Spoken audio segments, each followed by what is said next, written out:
Salut tout le monde, j'espère que vous allez bien. Très très content de vous retrouver pour ce nouveau sujet sur l'avortement. Aujourd'hui, nombreuses sont les personnes qui le font. Énormément de personnes le font et malheureusement de manière très très très clandestine. Et les conséquences sont désastreuses. Je vous promets, il y a des gens qui n'arrivent plus à accoucher et la cause pour eux, c'est la vieille qui est au village. La dernière fois qu'elle est allée au village, la grand-mère l'a vue d'un œil comme ça. Donc, ce qui fait qu'aujourd'hui, elle n'a plus enfanté. Alors qu'elle a fait 10 avortements clandestins dans un coin.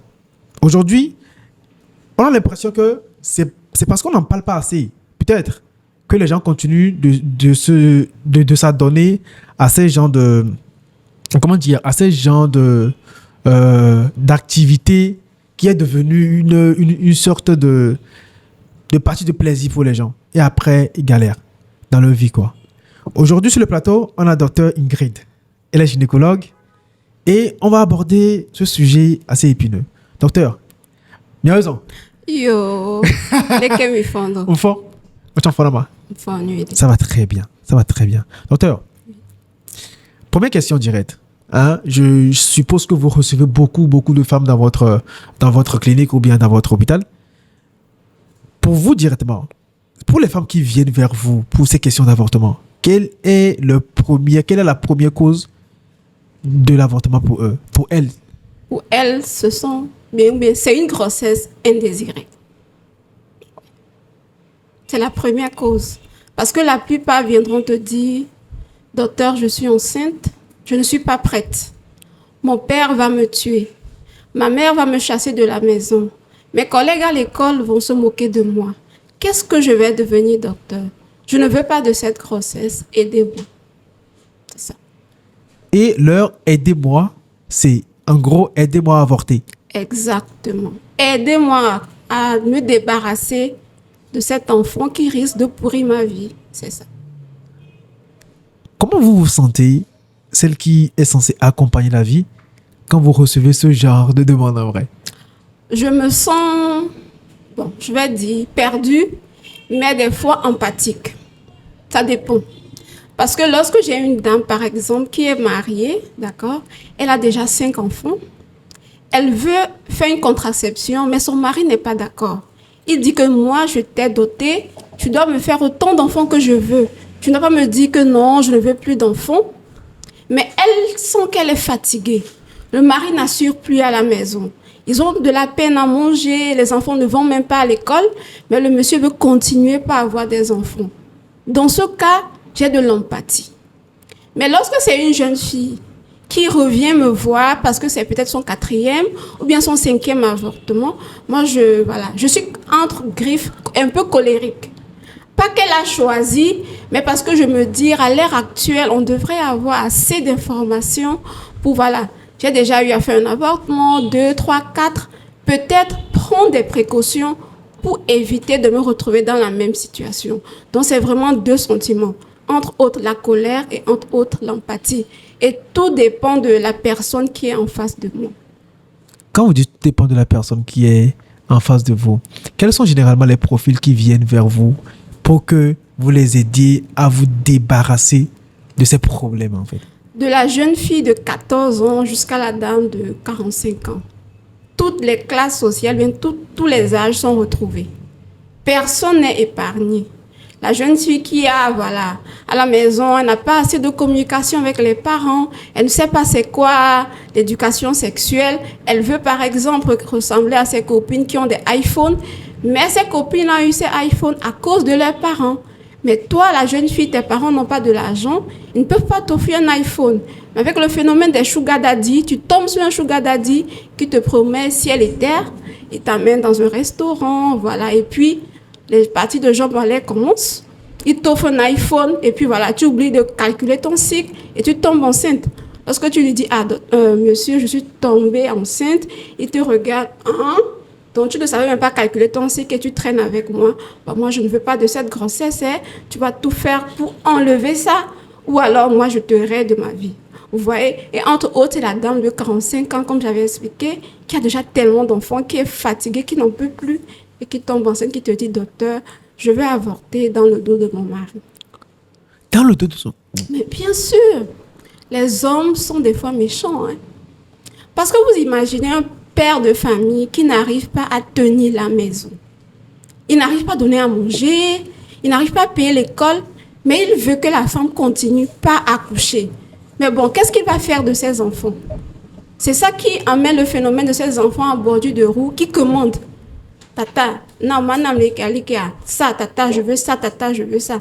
Mais si entre-temps on avait fermé le robinet à la maison, le peu de sous qu'ils avaient, ils auraient pu consacrer cela aux enfants et leur donner une bonne éducation. Mais non, le monsieur veut continuer par remplir la terre. Mais malheureusement, on n'est plus à l'ère là. Actuellement, la vie coûte extrêmement cher. Donc, parce que la femme a pris conscience, elle décide d'avorter dans le dos de son mari et elle va garder ce lourd fardeau jusqu'au jour où Dieu va daigner la rappeler vers lui. Incroyable. Incroyable. Je veux rester sur le profil des personnes qui viennent vers vous. Est-ce que c'est beaucoup plus des jeunes ou bien beaucoup plus des personnes âgées? Je dirais que c'est beaucoup plus des jeunes, entre 15 et 24 ans. Non. Oui. Oui. Et c'est surtout après les vacances, après les congés de fête de Noël. Ah bah oui. Parce qu'à Noël, je veux la meilleure robe, je veux la meilleure tennis pour aller à la plage, pour aller... Donc, facilement, je me donne le rapport sexuel. Mais ce que moi, je déplore, c'est que les jeunes ont souvent plus peur de la grossesse. Pourtant, à côté, il y a l'infection au VIH, il y a l'hépatite virale, il y a la syphilis, il y a le chlamydia qui rôde. Et demain, c'est pour accuser, comme vous l'avez dit, la vieille mère au village que non, pourtant c'est nous-mêmes qui avons été à l'origine de tout ce qui nous arrive. Donc la tranche d'âge vraiment représentée, c'est entre 15 et 24 ans. Docteur, je vais rester sur ces risques-là dont vous avez parlé. Je vais encore reposer la question pour que vous répondiez encore une fois, s'il vous plaît. Les gens, les jeunes filles pensent que ils ont plus peur de la grossesse qu'autre chose. Et elles ne savent pas qu'il y a d'autres infections que vous avez citées. Est-ce que vous voulez bien réciter Je vais reciter même. C'est super important. Parce que pour moi, je dis, la grossesse, c'est 9 mois. Tu vas souffrir pendant 9 mois. Tu vas accoucher, tu vas souffrir, c'est vrai, parce que s'occuper d'un enfant, ce n'est pas une mince affaire. Mais lorsque tu chopes une infection au VIH, par exemple, c'est toute la vie. Tu dois te lever tous les matins, prendre un médicament. Tu ne peux pas dire ouvertement aux gens que tu as une infection au VIH. Mais tu seras stigmatisé, les gens vont te fuir, ainsi de suite, ainsi de suite. Tu vas peut-être tomber sur un homme qui veut t'épouser. Mais parce que tu lui dis que voilà, j'ai une infection au VIH, il décide de ne plus t'épouser, peut-être manque de connaissances, mais sûrement parce qu'il veut se protéger également. À côté de l'infection à VIH, nous avons l'infection à l'hépatite. Actuellement, il y a tellement de jeunes qui font des cirrhoses. Et lorsqu'on essaie de... Voilà, la cirrhose, c'est qu'on a fait une hépatite qui n'a pas été bien traitée, et puis le foie continue pas à se modifier, et puis on arrive au stade de cirrhose. Après le stade de cirrhose, on peut aller au stade de cancer du foie, qui va te faire une transplantation de foie en Afrique. Même juste pour se faire une aspiration extra-rénale, c'est-à-dire une dialyse, on n'a pas les moyens. Tu vas trouver le foie où? Il y a également le chlamydia, ce germe-là qui pourrit la vie des jeunes filles. Elle traîne des douleurs au bas-ventre chroniques. Malheureusement, ce n'est pas bien traité. L'infection va et ça attrape les trompes. Vous voyez, l'appareil génital de la femme, c'est vraiment spectaculaire, d'accord? Ça communique, c'est-à-dire l'utérus communique avec les trompes avec les ovaires. Donc, du coup, lorsqu'il y a une infection au niveau de l'utérus, qu'on appelle souvent une endométrite, qui n'est pas bien traitée, ça remonte, ça attrape les trompes. On est au stade de salpingite. Après la salpingite, ça continue, puis ça gâte les trompes. Or, nous savons que pour qu'il y ait grossesse, il faut qu'il y ait fécondation. L'œuf sort, bien l'ovule sort au niveau de l'ovaire, marche grâce aux cils vibratiles des trompes. Donc, une fois que ces cils-là sont détériorés, la probabilité pour que l'œuf vienne rencontrer le spermatozoïde descend. Du coup, tu pourras facilement faire une grossesse extra-utérine ou alors tu pourras difficilement tomber enceinte. Après cette infection au chlamydia, nous avons également la syphilis. Vous ne citez que cette infection-là, mais à côté aussi, il y a des infections génitales, banales et tout. On oublie quoi? Le cancer du col de l'utérus. Parce que oui, l'exposition au human papillomavirus très tôt, d'accord, augmente notre chance pas notre chance, augmente notre risque d'avoir un cancer du col de l'utérus dans les années à venir. Donc, mes petites sœurs, ne pensez pas que la grossesse, c'est la fin du monde. À côté, il y a ces infections qui peuvent vraiment vous pourrir la vie. Et chers hommes, soyez responsables. Si vous n'êtes pas prêts pour endosser une grossesse, enfilez un préservatif. Dis-le, docteur. Enfilez un préservatif, s'il vous plaît, parce qu'un plaisir de 5 minutes va gâcher la vie d'une fille. Souvent, les femmes sont celles qui supportent le lourd fardeau. Parce qu'au cours de la grossesse, malheureusement, c'est ton ventre qui s'arrondit. Le monsieur, il a tiré bas. S'il veut aller à Miami, continuer sa vie, il va aller à Miami. C'est toi qui vas vomir, c'est toi qui ne vas pas pouvoir manger, c'est toi qui vas saigner, ainsi de suite, ainsi de suite. Ta vie pause. Et puis lui, continue. S'il n'est pas reconnaissant, ou bien s'il n'est pas conscient, il continue sa vie, il peut s'occuper de son enfant s'il veut. Si c'est un monsieur qui, au jour où je m'en fous, tu vas gérer ta grossesse toute seule. Tu pourras dire ce que tu veux, il ne fera pas. Tu sais, docteur, quand vous dites toutes ces choses-là, les gens ou bien les jeunes filles vont se dire, d'accord, docteur, vous dites tout ça. Maintenant, je tombe enceinte là, je ne suis pas prête là. Je fais comment? Malheureusement, au Togo, l'avortement, bien l'interruption volontaire de grossesse n'est pas encore légalisée. Donc, si tu tombes enceinte, malheureusement, au Togo, et que tu viens me voir, moi, je ne pourrai pas t'aider.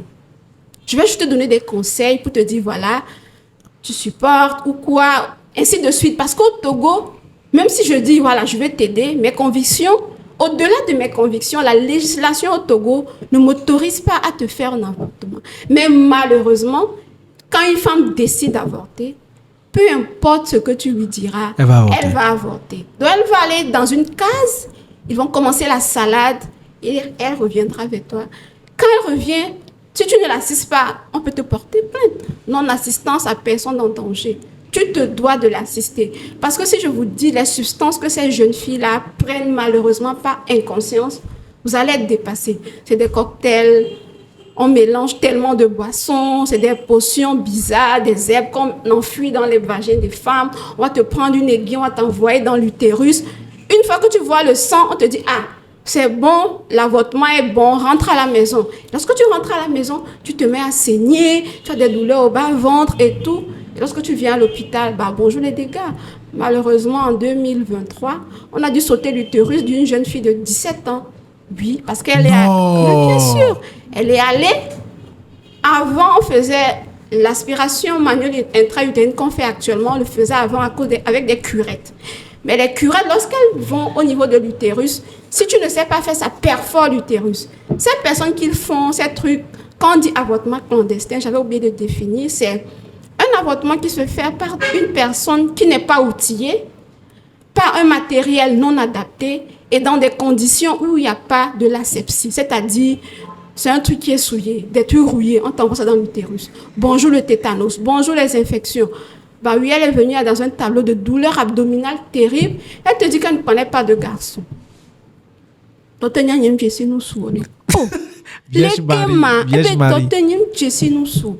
tu vas tourner, mais parce qu'on a déjà eu le flair, on a l'habitude d'avoir ce genre de tableau. Tu l'amènes, tu fais l'échographie, tu dis, elle dit, docteur, et vous me la signe, il y a quoi les gnomas? C'est ce qu'elle a fait. On a tourné en rond, mais avant, on dit non. Son état continuait pas à s'altérer. On est retourné, relancé un autre coup, on se rend compte qu'il y a une perforation utérine. On l'a amené au bloc opératoire. Lorsqu'on ouvre, l'utérus n'était plus récupérable. On a sauté l'utérus. Qu'est-ce qu'on va faire? Au moins qu'elle reste en vie, elle pourra peut-être servir de témoignage demain. Mais malheureusement, ces jeunes filles ne vous diront jamais qui les a fait cela. Jamais. Vous rigolez. Non, en fait, vous rigolez. En même temps, je me dis, non, mais c'est difficile. La charge psychologique, c'est très, très difficile. Parce que tu vas annoncer à ta petite sœur, oui, que malheureusement, demain, tu ne pourras plus porter de grossesse. Peut-être parce que si tu avais mis un préservatif, peut-être parce que c'est difficile. On se dit que souvent, nous les médecins, on n'a pas on va dire une âme qui comprend. Mais malheureusement, on transporte tellement de charges psychologiques quand à un moment donné, tu te dis, bah, autant arrêter de... Parce que oui, là, actuellement, j'ai dit ça la dernière fois à la maison que j'ai envie de me reconvertir.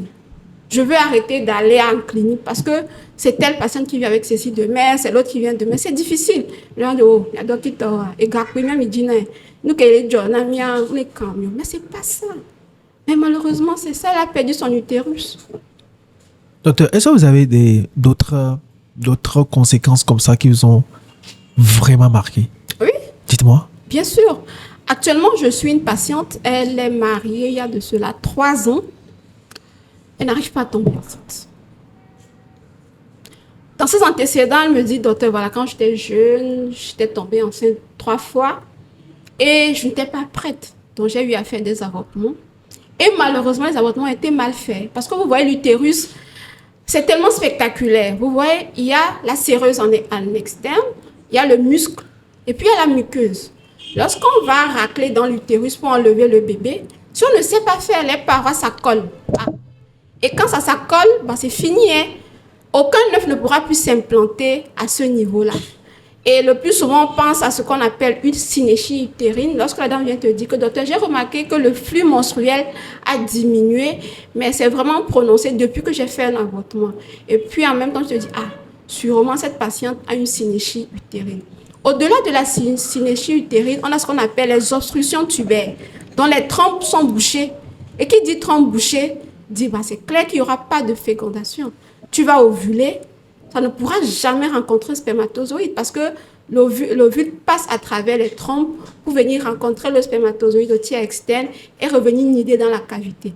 Si les trompes sont bouchées, comment les deux là vont se rencontrer pour donner un bébé? C'est un autre exemple. Vous racontez tout ça, j'ai peur. Il y a beaucoup d'autres exemples. On a perdu des patientes comme ça. Oui, elles viennent dans un état de saignement. Malheureusement, ce problème de pénurie de sang, on n'arrive pas à trouver du sang. Une goutte de sang qui pouvait la sauver, elles sont parties. Donc, dans les complications qu'on cite, souvent on oublie les décès, mais les décès liés aux avortements clandestins représentent en Afrique, et comme au Togo, 17% de la mortalité maternelle. Non. Bien sûr. 17% de la mortalité maternelle. Or, si on veut atteindre les objectifs de développement durable pour 2030 au Togo, il faut qu'on arrive à atteindre moins de 42 décès maternels pour 100 naissances vivantes. Actuellement, au Togo, on est à 399. Vous voyez que le gap est très loin. Vous imaginez un temps soit peu si les jeunes prennent conscience et que le phénomène de l'avortement clandestin diminue, ces 17%-là pourraient, et puis la mortalité maternelle pourrait descendre. Mais il faut du travail. Vous savez, docteur, sur ce plateau, on a vraiment la chance d'avoir des gens qui sont passés par des situations difficiles et qui viennent témoigner. Sur le plateau, on avait reçu une demoiselle qui est passée par l'avortement. Quand elle raconte sa douleur, son malheur, surtout par rapport à un gars qui, tout ce qu'il doit donner, qu'est-ce qu'il donne, c'est l'argent, va faire. Et puis, l'autre, c'est incroyable. Incroyable. Ça fait la douleur. Vous imaginez? Parce que lorsqu'on vous fait cette aspiration, il n'y a pas d'anesthésie. Ce n'est pas qu'on te fait dormir, tu ne sens pas la douleur. On te met le spéculum. Déjà que même quand une femme vient en consultation, quand tu veux lui mettre le spéculum, oh docteur, mais tu as du mal à mettre le spéculum. On va te mettre le spéculum. Te mettre une pince pour tenir ton col. Et puis envoyer quelque chose dans ton utérus. Et c'est ce mouvement-là. Dans l'utérus, ça fait extrêmement mal. Et vous imaginez si on fait ça avec du fer. Elle va avoir mal. Non, ça fait très mal. Et après, ces jeunes filles, elles traînent des douleurs pelviennes chroniques qui décapitent ou bien qui altèrent vraiment leur mode de vie. Tout le temps, elles ont mal au bas-ventre. C'est malheureusement ça, mais le gars, lui, il est à l'aise quelque part. Ouais, c'est ça. C'est ça, la fille me dit que le gars, il a rejoint sa famille aux États-Unis. Et voilà. Quels sont pour vous les mythes autour de l'avortement qui circule encore chez les jeunes aujourd'hui et qu'on doit forcément, impérativement déconstruire? Le premier mythe, c'est que ce sont les femmes irresponsables qui avortent. Moi, je dis non. On ne décide pas volontairement de se faire avorter, mais c'est parce qu'on est dépassé. Ça, c'est le cas des femmes conscientes. Parce que, comme je disais, une femme qui répète, je ne suis pas d'accord. À côté de ça, il y a les tabous socio-culturels. Je suis, par exemple, à l'école, je suis la meilleure élève. Tout le monde prend exemple sur moi. Et puis, subitement, je tombe enceinte. Moi, on va regarder dans le lycée là, avec le ventre. Jamais. Moi, je vais aller me faire avorter vite fait pour que ces gens-là ne remarquent pas. Ou alors, je suis la fille d'un responsable à l'église. Exactement. Qui passe le temps à conseiller les gens. Oh, regarde-toi, je regarde comment tu es habillée. Tu as vu ma fille? Elle est calme. Oh, quoi, faut qu'il y a. Non, tu dois aller venir. Tu tombes enceinte. Quand tu te remémores ces paroles de ton papa, mon papa va me régner. Il va faire ceci, donc je vais aller me faire avorter. À côté aussi, il y a la stigmatisation. Parce qu'on va dire, oui, elle est tombée enceinte. Regarde, elle n'arrive même pas à manger à la maison. Tu as tellement peur de ça, tu vas aller avorter. Il y a aussi également le fait que cette société est méchante. On ne veut pas donner la vraie information aux jeunes filles. Parce que je dis, les parents ne veulent pas parler d'éducation sexuelle avec leurs enfants. Pourquoi? Tu as ton enfant, tu dois être le premier meilleur ami de ton enfant. Si tu laisses cette place à quelqu'un dehors, bonjour les dégâts. Que ce soit une fille, que ce soit un garçon, tu dois commencer par lui dire, tu vois, en bas là, il y a ça, il faut appeler. Tu as ton sexe, c'est à toi, personne n'a le droit de toucher. Si tu sors, quelqu'un te fait des avances comme ça, reviens me dire. Quelqu'un te donne telle chose, reviens me dire. Mais on ne le fait pas. Le garçon grandit, la fille grandit. Elle commence pas à avoir ses règles. La maman ne lui dit rien. Elle ne lui dit pas que, ma fille, comme tu as eu les règles, tu peux facilement tomber enceinte. La petite ne sait pas. Oh, elle a un petit ami. 1, 2 temps, mouvement, il commence pas à tirer, la grossesse vient. Donc, je pense qu'également, il y a le manque d'éducation. Parce que quand tu vas voir des couples qui parlent de l'éducation sexuelle avec leurs enfants, les autres diront que quoi? Mais les blés des vieux. Pourquoi vous allez parler de ça? Donc, ce sont ces différents tabous qui entretiennent le cercle vicieux et qui fait que, voilà, c'est vraiment difficile qu'on sorte de l'avortement clandestin. Et aussi le fait que, voilà, les gens ne savent pas. Par exemple, les cas de viol ou bien d'inceste, on peut faire un avortement. On peut interrompre la grossesse. La législation au Togo le permet. Un avortement ou bien une interruption médicale de grossesse peut être fait dans 3 cas. Une grossesse issue d'un viol ou bien issue d'un inceste, c'est-à-dire un oncle, un papa qui viole sa fille. Lorsque la grossesse menace la santé ou la vie de la femme enceinte, ou alors lorsque le fœtus a un risque d'avoir une malformation incompatible à la vie. Malheureusement, les gens ne savent pas. Mon papa me viole, je tombe enceinte. Ma maman sait, elle me prend pour aller me faire avorter dans des conditions bizarres et je meurs. Ainsi de suite, ainsi de suite. Donc, il faut vraiment aller à l'information. Il faut démystifier la chose et ainsi de suite, ainsi de suite. Ces tabous-là pourront être brisés. On pourra avoir une société plus inclusive et plus positive. La question, c'est où trouver ces bonnes informations, docteur? Suivre la nuit, par exemple. Ah, c'est très bien, c'est vrai, en plus. Suivre la nuit, mais également, en tant que jeune, moi, je dis ceci. Je n'ai pas eu cette éducation. Pourquoi? Parce que ma maman a perdu son utérus à l'âge de 30 ans. Non! Oh oui. Et moi, j'avais 7 ans.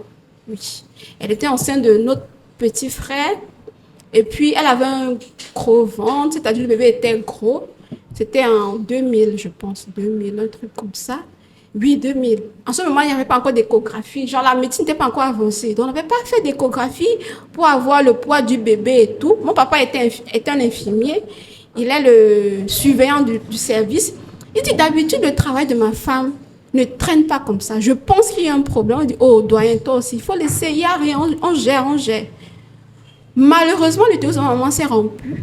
Elle a fait ce qu'on appelle une rupture utérine. Ils sont allés au bloc, mon petit frère, qui avait 4,3 kg, il était déjà décédé. On lui a fait une hystérectomie, donc on lui a enlevé son utérus. Ma maman avait 30 ans, oui, on lui a enlevé son utérus. ce qui fait qu'elle a failli mourir parce qu'il fallait être transfusée. C'est parce que mon papa était le surveillant, il avait un peu d'argent, il fallait... Ma maman a fait 1 mois à l'hôpital. Je me rappelle très parce que mon école n'était pas loin de l'hôpital. Le matin, tu passes là-bas, il y a les trucs, tu manges et puis tu vas jeter à la maternelle. Oui. Donc, j'ai grandi, maman ne m'a jamais dit, ma fille, tu auras tes menstruations. Jamais. Jamais, jamais, jamais. Donc, j'ai appris sur le tas. Je vais dire, par la grâce de Dieu, je n'ai pas vu mes menstrues parce que j'ai eu mes menstrues à 17 ans. J'avais déjà mon bac, voilà. Et puis, voilà, j'ai commencé les études de médecine. C'est ça, on va dire, en gros, j'étais enfant caillé. Je ne connaissais pas garçon. Peut-être ce qui m'a aidé. Vous voyez? Mais vous imaginez à côté, cette jeune fille qui n'a pas cette information. Parce que c'est compliqué. Donc, ça m'a fait... J'ai même perdu le fil. On était où même? Comment... Non, mais moi, la question, c'est... Comment on vit cette situation-là? C'est difficile. Parce que tes copines vont te dire, ah, ma maman m'a dit que si j'ai mes règles, je dois faire comme ça. Et tout te pose la question que, oh, et ma maman là, est-ce qu'elle est normale? Elle ne me dit rien. C'est après, quand j'ai commencé les études en médecine, que j'ai compris que la pauvre dame n'était pour rien. Elle ne voit plus ses règles. Elle n'avait que 30 ans qu'elle a perdu son utérus. Ses parents ne lui ont donné cette éducation. Donc, comment est-ce qu'elle peut transmettre cela à sa fille? Elle ne peut pas. Et c'est malheureusement la réalité de plusieurs autres filles autour de moi. C'est la raison pour laquelle j'ai décidé de faire la gynécologie obstétrique après l'obtention de mon doctorat d'État en médecine pour être la porte-parole des sans-voix. Parce que c'est difficile de grandir sans deux notions.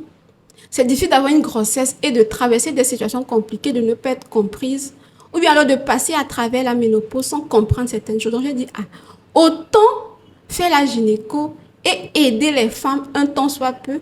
Et j'ai dit, bon, j'ai remarqué que voilà, il n'y a pas de l'information et tout. Et j'ai dit, ok, je dois donc faire une spécialisation en santé sexuelle et reproductive. Et là, je dis vraiment chapeau à toutes ces organisations. Parce que vous demandez où aller à l'information. C'est ça. Ouais, la question est revenue. La question est revenue. Où aller à l'information? Il y a tellement d'associations, il y a tellement d'organisations qui font tellement de bonnes choses sur le terrain au Togo. On a la TBF, on a le mouvement Girl Motion, on a les négresses féministes, d'accord? Pour ne citer que ces 3 groupes-là. Et puis, il y a plusieurs autres associations qui font du travail formidable. Je dis, mes enfants vont souffrir. Ils vont tellement être actifs qu'ils vont dire, mais la vieille, la mère sort d'Ouma. Elle n'a qu'à nous laisser tranquilles. Parce que oui, quand je vois ce que ces mouvements font à ces jeunes filles que je côtoie au jour le jour, c'est un travail vraiment extraordinaire. Et la vie en société fait du bien aux jeunes. Donc je dis, chers parents, laissez vos enfants entrer dans des organisations, épouser la vision des organisations, ça va leur faire du bien. Vous direz que non, là, il faut la blé, non. Je peux dire non. ATBF font du très, très bon boulot. Et j'ai tellement de jeunes avec qui je travaille tous les jours et que je leur dis bizarrement, je suis votre grande sœur, mais je m'inspire de vous aussi pour avancer. Donc, qui veut avoir l'information aura l'information. L'information, c'est partout maintenant. Hein. Nous avons tous un smartphone. Au lieu de passer le temps sur WhatsApp, allez sur Google, chercher cycle menstruel, tant. Ça, vous allez avoir la bonne information. Quand on parle de la bonne information, notre réflexe maintenant, c'est d'aller sur TikTok pour taper des choses. Ah, mais où tolo? Non, excusez-moi le thème, Bien sûr. mais j'ai malheureusement perdu une patiente comme ça. À cause de TikTok? À cause de TikTok. Elle était enceinte. Vous voyez les grossesses, on dira que la grossesse c'est simple, c'est rien. Non, hein. Les grossesses se suivent, mais ne sont pas semblables. Je peux être enceinte, je ne fais pas telle chose, je n'ai pas de problème. Par contre, toi, tu le fais, tu as un problème. Au fil du temps de sa grossesse, on a remarqué que ses pieds ont commencé par prendre du volume et que sa tension s'élevait. On lui a dit que tu es sûrement en train de faire de la tension. Elle te dit, oh non, nous sommes sur madame de TikTok. Elle est venue à l'école, on est voir. Et nous, elle est partie, elle est revenue. Quand elle est revenue pour la dernière, parce qu'elle a décidé, elle est partie continuer ailleurs, mais elle revenait faire les échographies chez nous. Quand je voulais lui faire la dernière échographie, mais Elle était enflée de partout. Les pieds, les mains, le visage. Quand elle se couche, elle a du mal à respirer. Le réflexe te dit, elle ne va pas bien. Ben, pour échographie en ordre. Mais la dit tension, mais la dit non. On l'a fait, on voit que la tension est élevée, la protéinurie est élevée. Elle fait ce qu'on appelle une prééclampsie sévère. Moi, je lui dis, en ce moment, j'étais encore au CHU Sylvanus Olympie. Je lui dis, s'il te plaît, on y a nous qui mirawa et son matin à des, à va tout point. Y a ma quoi pour moi jaguar ma wa donne. Et bien nia, à foyer tout quand pas mais belek bien ni maté il faut non. Voyez be situation wa de. Et c'est un de coucou na be tata ya ni maté va fou non. Ah ok. Elle est retournée à la maison, elle dit qu'elle a un de ses oncles qui est ou comment quoi, je ne sais pas, je ne peux pas citer le nom, voilà. Fais quoi, on a dit de revenir après, un mardi matin, je ne vais jamais oublier ça. Et j'ai dit, si un jour, on se rencontre chez Dieu, si ça existe vraiment, il y a ma bébé, Kojo l'enconamade, et dit, j'arrive, je vois une voiture qui a garé. Quand tu arrives le matin, quand tu vois une voiture, tu ne peux pas avoir une urgence et te défiler. Je suis allée vers la voiture et je demande quel job. Ou bien piquer, écrire la remélover. Ok, problème. Et un collègue qui était arrivé, je dis, ok, tu l'as fait sortir de la voiture parce que moi j'étais en 4e année, en dernière année de spécialisation. Je dis à mon collègue, tu l'as fait sortir de la voiture, tu la prépares, tu l'installes le bloc, le temps que moi je m'échange pour descendre. Je m'échange. Et puis un truc métier, c'est que j'avais vu la couleur de l'échographie que les parents tenaient. Ça ressemblait à notre échographie. Je redescends et je dis, ma soeur Roma Onama. Je prends, je vois le prénom de la petite pute. Je me tourne, je la vois dans le couloir. Et je demande à mon collègue, mais tu ne l'as pas encore installé, qu'est-ce que tu fous encore ici? Que docteur, c'est fini. Fini, que le docteur n'est plus en vie. Non. Et puis j'avance. Elle a fait ce qu'on appelle une éclampsie, parce qu'elle a fait une crise à la maison. Le temps de trouver une voiture, tout ça là. Elle a fait un OAP. Parce que quand tu enfles de partout, c'est du liquide. Les poumons aussi peuvent prendre un coup. Parce qu'elle avait de la mousse là, comme ça. Elle est partie. Là, comme ça, est-ce que je vais dire que TikTok fait du bien? Je ne peux pas dire que TikTok fait du bien. Non, jamais. Je ne peux pas dire que TikTok fait du bien. Les gens s'auto-proclament meilleurs médecins sur TikTok. Mais ils n'ont jamais fait une étude de médecine. C'est bon ça. Médecine, là, c'est 8 ans. Hein. Après, tu fais 4 ans, ça fait 12 ans. Et les femmes préfèrent ça. Malheureusement, c'est de notre faute, nous, les spécialistes. Parce qu'on ne veut pas aller sur les réseaux sociaux, donner la bonne information. On veut trop être didactique. On veut dire, mais non, les hommes aiment le fun. Si tu décides d'aller sur les réseaux sociaux, il faut être fun, il faut être dans le mood et les gens vont te suivre. Mais malheureusement, des fois, on n'a pas cela, ce qui fait que les gens ne nous suivent pas et préfèrent écouter ces charlatans, je vais les appeler comme ça, qui font du n'importe quoi. Les 200 que vous prenez pour acheter des données, pour acheter des mégas, pour aller sur TikTok, pour chercher les solutions à vos problèmes, alors que l'administration, alors que l'État a mis en place des systèmes convenables et conventionnels qui vont vous aider à résoudre vos problèmes, prenez cet argent-là pour aller sur Google, tapez votre problème et tapez association qui gère ça au Togo. Et allez voir des personnes physiques qui ont des diplômes qualifiés, des notions avérées sur des sujets pour pouvoir vous aider. La conséquence, elle est simple. Vous allez mourir. C'est clair, hein? Vous allez mourir. Vous allez mourir et bon, ça va servir de témoignage pour d'autres, quoi. Si c'est ce que vous voulez faire de votre vie, j'aimerais témoigner. Ouais. Au lieu d'être là vous-même pour témoigner, pour dire, ah, les gars, ça m'est arrivé, j'ai contacté telle association, on m'a aidé et aujourd'hui je vais mieux. Continuez à faire des bêtises comme ça sur Internet et vous allez voir la fin, quoi. Vous allez mourir. Docteur, la dernière question que j'ai pour vous, c'est maintenant, comment on fait pour réduire ces cas d'avortement clandestin? D'accord. Déjà, tout commence par l'éducation sexuelle complète. Il faudrait que le gouvernement instaure ces programmes dans le programme éducatif des enfants. Déjà à partir du CE1. Parce que les enfants là sont intelligents. On va dire le petit là, il a 6 ans. Il sait. Il faut lui apprendre ça un peu. Dire à la jeune fille que voilà, à partir de tel âge, tu auras tes règles, il y aura tel changement. Et qui dit règles, dit grossesse. J'ai une collègue qui dit, sa fille a 11 ans, 12 ans. Elle dit, elle est également gynécologue, mais elle est au Cameroun, qu'elle va amener sa fille en salle d'accouchement pour qu'elle voie exactement c'est quoi la douleur de l'enfantement. C'est pour ça qu'elle va décider d'aller s'amuser là. Qu'elle ne compte pas sur elle pour lui faire avorter. Qu'elle va accoucher. Elle va sentir la douleur. Donc, l'éducation sexuelle complète, la communication parent-enfant.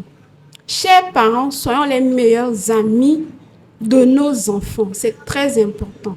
Parce que si on ne le fait pas, un ami le fera dehors, un sugar daddy le fera dehors, et ce sera de la mauvaise des manières. Troisièmement, il faut briser les tabous.